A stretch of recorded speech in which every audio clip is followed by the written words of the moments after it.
nasi mumashi central kumadziva kune nhepfenyuro inonzi Madziva FM inotepfenyura iri pamadziva.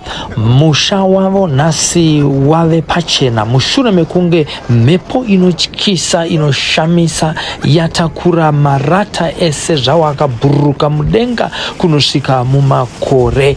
Naizvozvo ratove dambudziko nekuti masolar panel anga achipower radio station hapasisina, transmitter yanga ichipower radio station ichita kuti masaisai asvike kumativi mana eMachi Central. Zvese izvo zvaitika nhasi uno zvakonzera kuti Madziva FM imbomira kutepfenyura nekuti hapasisina pekushandira. Nekudaro chikumbiro chiri kubva kuvatungamiriri veMadziva FM ndechekuti ngatibatanei tose mabhizimusi mumadziva nevese vakambogara mumadziva vari kunzvimbo nekunharaunda dzakasiyana siyana nekune dzimwe nyika kuti Madziva FM idzorerwe payanga iri dutu remhepo irisati ravepo. Mutori wenawo Sylvester Tafumane, Westline Media TV.